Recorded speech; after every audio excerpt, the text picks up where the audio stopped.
We light a chalice this morning, and I will share the words of Reverend Ashley Horan, who is currently a member of the UUA staff. This is a reading called The Holy Work of Showing Up. How is it with your soul? This is the question that John Wesley, Anglican priest and founder of Methodism, was known to ask of participants in small reflection groups. I ask you because for me, this has been a hard week. So, beloveds, how is it with your souls? If your response to that question is anything like mine, I want to invite you to pause as you hear this. Take a deep breath. Say a prayer. Sing a song. Light your chalice. Feel the force of gravity pulling us all toward the same center. Whatever helps you feel more rooted and less alone. And now, do it again, and again, and again.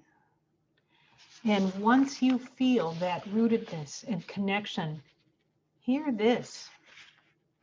You are loved beyond belief. You are enough. You are precious. Your work and your life matter. And you are not alone.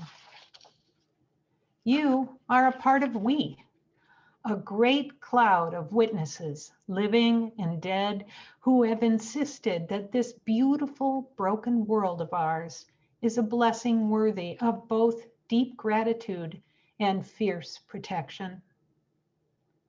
Our ancestors and our descendants are beckoning us, compelling us onward toward greater connection,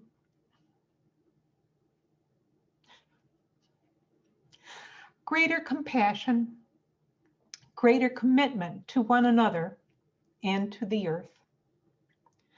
Together, we are resilient and resourceful enough to say yes to that call, to make our life's work in 1,000 different ways, knowing that we can do no other than bind ourselves more tightly together and throw ourselves into the holy work of showing up again and again, to be part of building that world of which we dream, but which we have not yet seen.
Good morning, everyone. Jacques Fresco was born on March 13th, 1916 in Brooklyn, New York. Growing up as a teenager during the Great Depression, he and his friends spent their time discussing Darwin and Einstein. Fresco was allegedly thrown out of a Young Communist League meeting for shouting at the chapter president, "Karl Marx was wrong." His eccentricities continued into middle age. Jacques was accustomed to wearing a beard, and when asked why he didn't shave, he would reply, "Why do you shave?" Throughout his life, Jacques was obsessed with using science and technology to create a new and better world. It wasn't until the 1970s and the dawn of the computing age that he founded the Venus Project, a comprehensive plan for a new society based on human and environmental concern. In his own words, "We believe it is now possible to achieve a society where people would be able to live longer, healthier, and more meaningful, productive lives. In such a society, the measure of success would be based upon the fulfillment of one's individual pursuits rather than the acquisition of wealth, property, and power." Although many of the concepts presented here may appear as unattainable goals, all the ideas are based upon known scientific principles. It is not my purpose to write an article that would be acceptable to people. This is not the concern of science. The social direction being proposed here has no parallel in history with any other previous political ideology or economic strategy. Establishing the parameters of this new civilization will require transcending many of the traditions, values, and methods of the past. The future will evolve its own paradigms, appropriate to each successive phase of human and technological development. Jacques passed away in 2017 at the age of 101. Today, we will hear an excerpt from one of Jacques' books called Designing the Future, as well as a clip explaining his resource-based economy. Star will also share a story about a girl with superpowers and how she uses them. As the nation seeks to heal, as our church community evolves, let us begin with an open mind and embrace the theme of imagination to creatively tackle the problems that face us.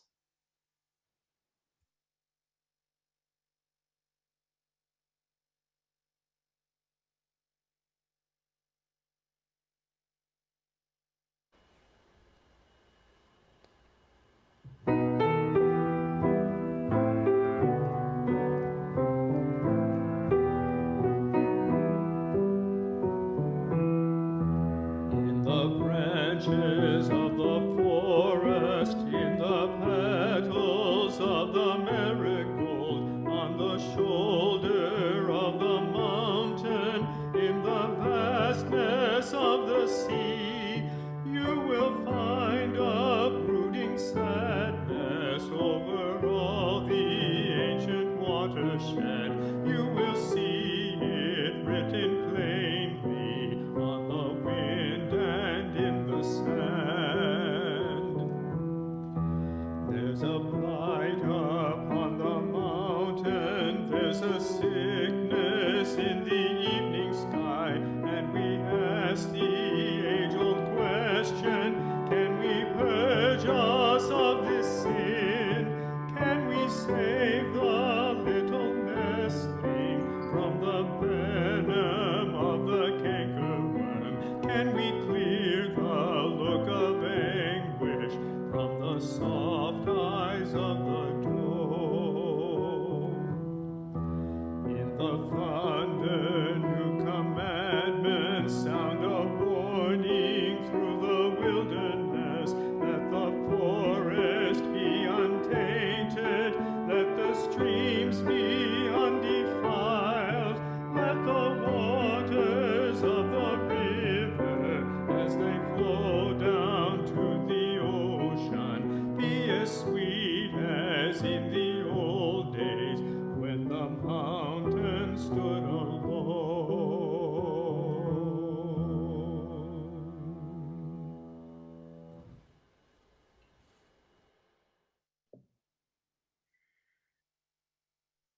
Good morning. Today, our time for wonder and imagination brings us a story by Gail Spar that I have adapted, Amelia and Her Superpowers. So Amelia was this little girl. She was an average little girl, and she noticed some things going on in the world that troubled her and kept her up at night. And one night, as she was laying there trying desperately to sleep, a fairy godmother came and said, Amelia, what is it that you're wishing for? Let me give you some of my magic. And Amelia said, oh, I'm so glad you're here. I wish for superpowers. The fairy godmother said, well, I would love to give you some of my magic. And as she lifted her wand, Amelia said, thank you, thank you, thank you, and promptly fell asleep. Now, the next day, Amelia woke up and she thought, yes, I have superpowers and I can do something today about the world. And so when she went off to school, she saw Ernesto, the boy that she had seen every day at lunch, every day sitting by himself, a frown on his face, looking scared and lonely. She had noticed him all year, but she didn't know what to do. But today she had superpowers. So she thought, oh, I know I have these superpowers, but what's my signal? Do I raise a fist? Do I waggle my fingers? What should I do? So as she looked at the sad boy, she waggled her fingers at him very intently. Nothing happened. So she thought, I'm not close enough.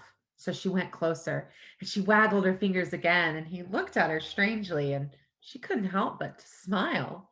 And when she smiled, Ernesto smiled too. And then they laughed. And Amelia sat and had lunch with him, feeling very confident that her superpowers were working because Ernesto, the sad boy, was now laughing and joking and telling Amelia all about his life. And she learned that he had been so very sad because his father had died at the beginning of the year and they had to move, and he had no friends and he felt too shy and too lonely to go up to strangers. Amelia was his first friend in a whole new world. Now, Amelia had noticed some other things at her school that she would have liked to change. Like she noticed Karen, this older girl, liked to bully these two younger children. Every day at recess, Karen would boss around the two younger kids and call them names, and they would do whatever Karen asked, and they were miserable. Well, today was going to be different because today Amelia has superpowers. So when she went out to the playground and she saw that Karen was being a bully again, she knew just what to do. And she waggled her fingers and she said in a loud, brave voice, "Karen, stop it. That's not kind." Then she looked to the two younger children and said, "Davy and Sadie, come with me. You'll be safe and I'll be your friend. And if Karen bothers you again, you should tell Mr. Crenshaw in the office. And if you need help, I'll go with you." And they laughed and played together at recess. And Karen didn't bother the children anymore. So as Amelia was walking home that day, she walked past the same old park she always walked by. It was decrepit. The playground equipment was broken, the weeds had grown up everywhere, and there was trash all over the ground. But today, Amelia had superpowers, so she knew she could clean up the park. She waggled her fingers at it, but nothing happened. She got closer and waggled them again and smiled, but nothing happened. And then she realized she could just start picking up the trash. Well, she was walking home with Ernesto, the formerly sad boy, so he helped her. Some other kids were walking by and saw that Amelia and Ernesto were cleaning the park and they stopped and helped too. Well, it was magical. The next day when they walked home, some of the parents stopped and got out of their car and started pulling weeds. And over the next few weeks, parents even phoned the city and started lobbying to get new equipment so there would be a park for the children to play in. By the end of the month, the park was cleaned up, kids were playing kickball in the field, and there was plans for a new swing and a new slide. It was awesome. Well, one night as Amelia was going to sleep, the fairy godmother came back to check in on her. "How's it going, Amelia?" she asked. Amelia said, "Oh, it's terrific. Ever since you gave me those magical powers, I've been changing everything. I've made a whole bunch of new friends, and now we have a park to play in. And these little kids that were getting picked on aren't even getting picked on anymore. And everybody in my house is happier." And the fairy godmother said, "Well, Amelia, I tried to tell you that night my wand was broken. I didn't get to give you any magic." And Amelia said, but I did all those things." And the fairy godmother said, "Yes, you did them because you did the holy work of showing up. You noticed, Amelia, and you were brave and kind, and you spoke up for justice. And that's why you started changing the world. You had the magic all along." Now, some of us might be thinking, that's a nice story. I wish that were the way the world really worked. Well, sometimes it is. There was a little neighborhood in Oakland, California, and they had this intersection. And at this intersection, there were some bullies that gathered. Not only were they doing things that were breaking the law, but they were doing things that put the neighborhood in danger. And the people were kind of afraid to go to that intersection. But one day, someone drove by and noticed that another person had put a statue of the Buddha right at the foot of the stop sign. This really happened. And one day, as that person drove by again, they noticed next to that statue of the Buddha were some flowers. And pretty soon, people all over that neighborhood started to build a little altar, a little bit of the sacred, right smack in an intersection that had been dirty and dangerous, that no one had wanted anything to do with. Suddenly, there was a Buddha statue, flowers, candles, some gold chocolate coins, little pictures of animals and children playing. And as this happened, more and more people were walking by this intersection. And so the bullies who used to do the dangerous and mean things there stopped coming. The community did the holy work of just showing up, and they changed their neighborhood. I wonder if you could have superpowers, what you would change. I wonder if you do have superpowers and you just have to lean in and show up. Thank you.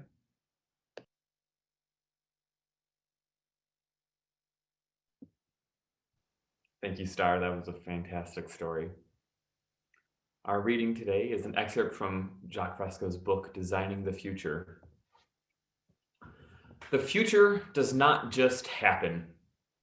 Except for natural events like earthquakes, it comes about through the events and efforts of people and is determined largely by how well informed people are.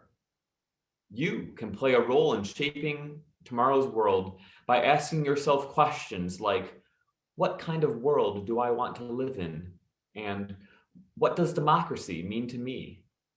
There are many other options of organization for the future than those typically discussed today. Here is a scenario for you to consider. Suppose you were called upon to redesign planetary civilization without any limitations based on how things are done today.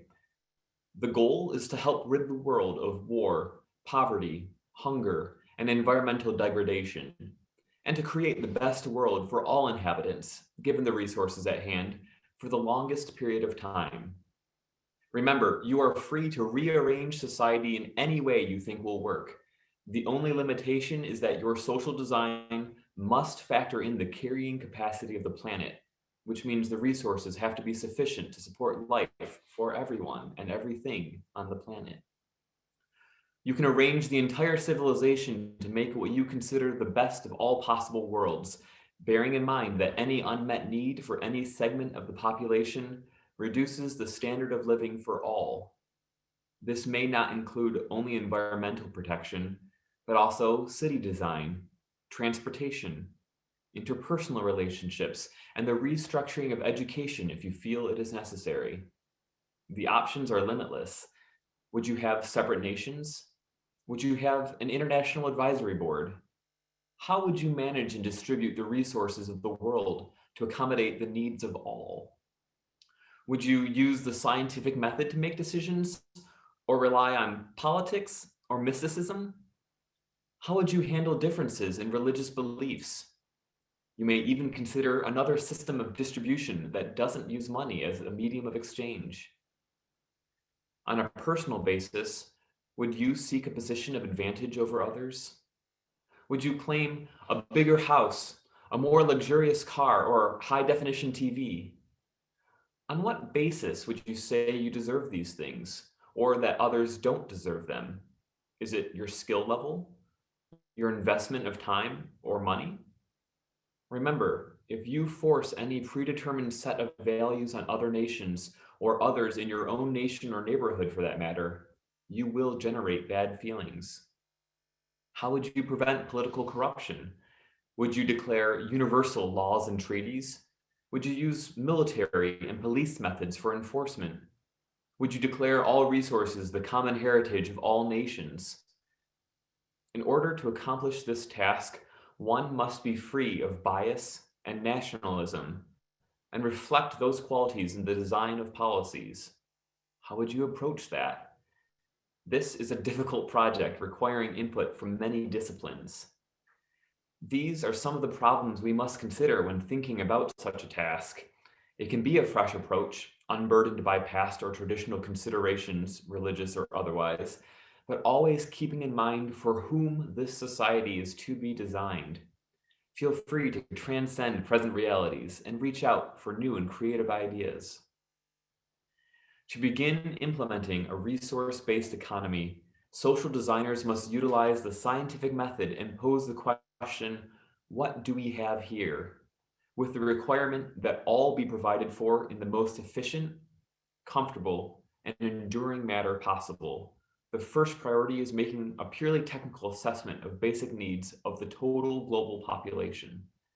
The amount of housing, food, water, healthcare, transportation, education, and such needed must be compared to the available resources the planet has to offer. This has to be balanced with the needs of other species that make up the web of life on Earth. The main objective is to overcome scarcity and provide for all the needs of all the world's people in order to create a workable and sustainable civilization as quickly as possible. We need vast amounts of energy. What is desperately needed is an energy development strategy on a global scale, requiring a joint venture of international planning on a level never before achieved. That was very wordy, and I apologize, but there's a video clip that I have ready to hopefully make it a little bit clearer.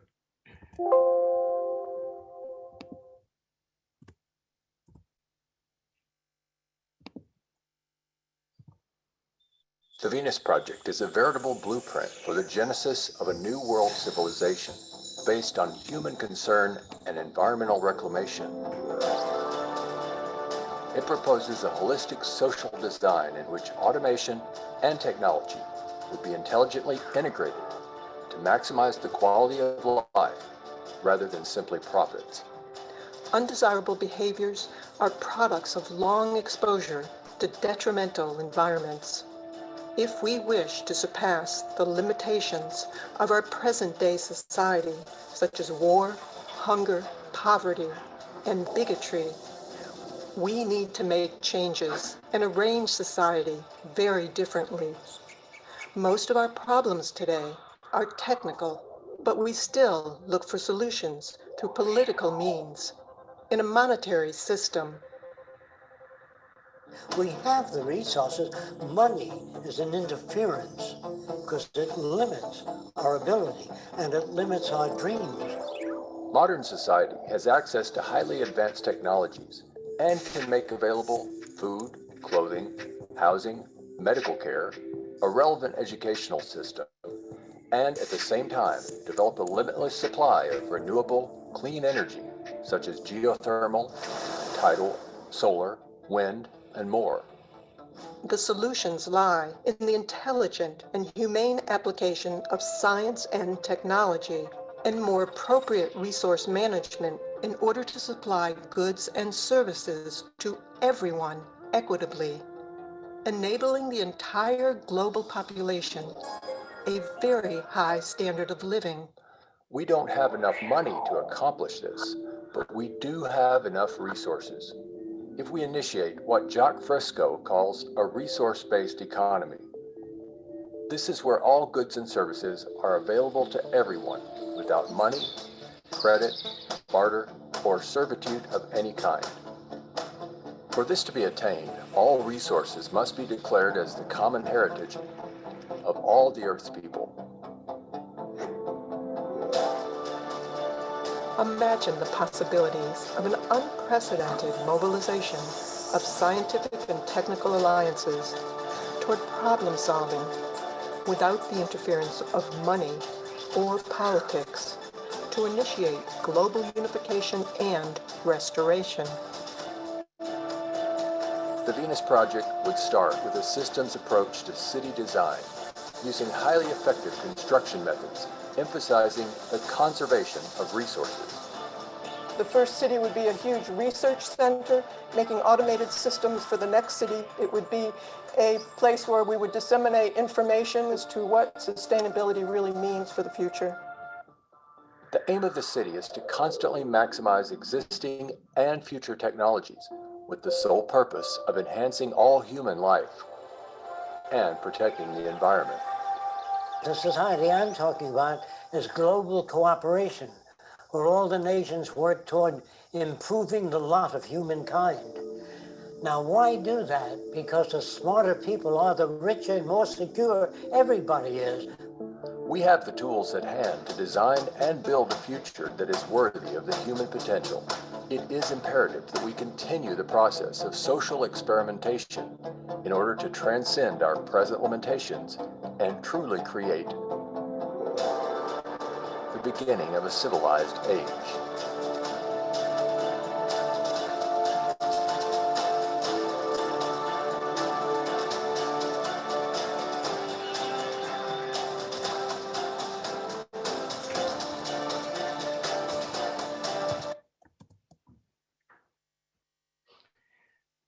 Very fantastical, very imaginative. When I initially chose this sermon topic back in November, I saw the month's theme of imagination, and I knew I wanted to talk about the grand vision and the stunning designs Jacques Fresco created for the Venus Project. As you saw there, the thing that first drew me in was the architecture, those enormous circular cities built to maximize efficiency, minimize waste and stress, and throughout the whole plan, the focus on embracing the resources and abundance of nature. It's very imaginative, it's very out there, right? Jacques Fresco worked in aviation before architecture, and you can see the elegant curved lines and aerodynamics in the cityscapes. But how attainable is it really? In creating the Venus Project, Jacques Fresco took that thought experiment from the beginning of the service, redesigned planetary civilization without any limitations, and used it as a blueprint. It's ambitious and certainly has some flaws, but he makes a bold claim that I think holds true. There has never been anything like it before. To be sure, there have been other attempts to create equitable societies, even some without currencies, or at least a centralized economy.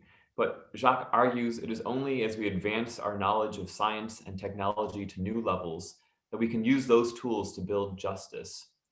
And they don't need us to wait for the cities to be built. The values that he sets forth in the Venus Project can be applied to our daily lives. And as we consciously adopt a mindset of restoring abundance for all, the world he envisions can become a reality. I don't think it's any secret that I've been on a real mutual aid kick lately, particularly as we seek to find what our new identity is as a congregation. Not only are we in a period of change in church leadership, but we have had to navigate these hurdles from a distance, interacting with one another through the backlit screens of our computers, tablets, and cell phones. The only way we survive is together. As a society, we've become so polarized, so distant from another that it takes a concerted effort sustained across movements, regions, generations, and congregations to bring us into a place of community and solidarity. In order to get there, we must look at our similarities and cherish how our differences shape our perceptions. We must focus on the challenges we share and use our differences to overcome those challenges. I have another excerpt from Jacques' book that I want to use. This comes from the conclusion and really sets up his vision beautifully. The conflicts today with our fellow human beings are over opposing values and limited access to the necessities of life. If we manage to arrive at a saner future civilization, the conflicts will be against problems the conflicts will be against problems common to all humans.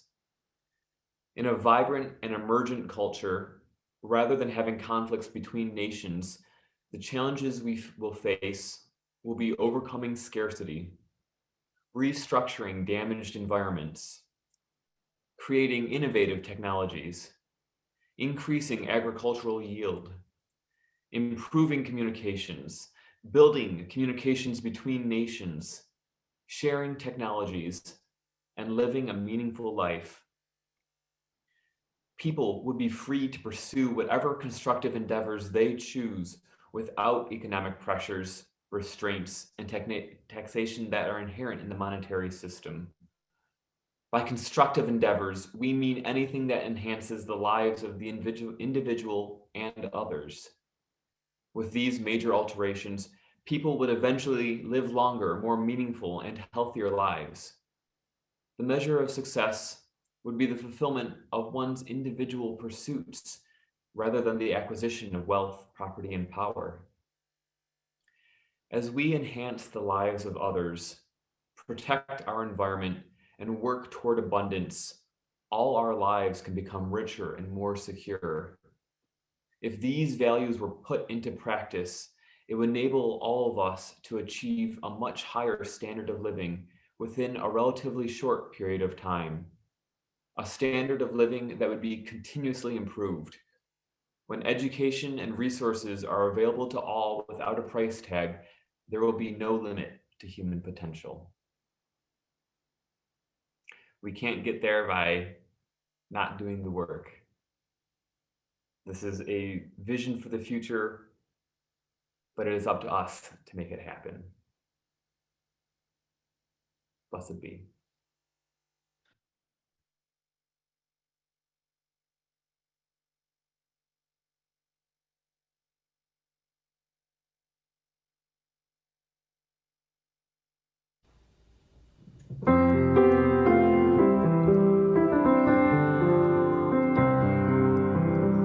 For the earth forever turning, for the skies for every sea, for our lives, for all we cherish, sing we our joyful song of peace.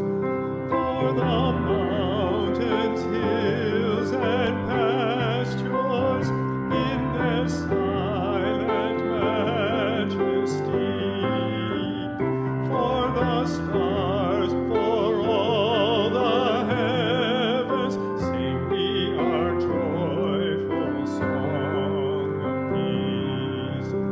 For the sun, for rain and thunder, for the seasons harmony,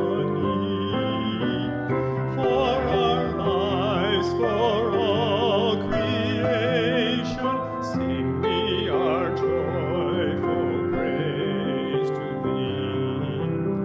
For the world we raise our voices, for the home that gives us birth.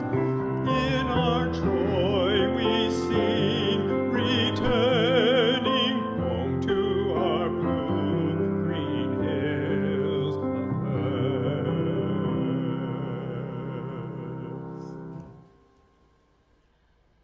Our closing words come from Marianne Williamson. In every community, there is work to be done. In every nation, there are wounds to heal. In every heart, there is the power to do it. Blessed be.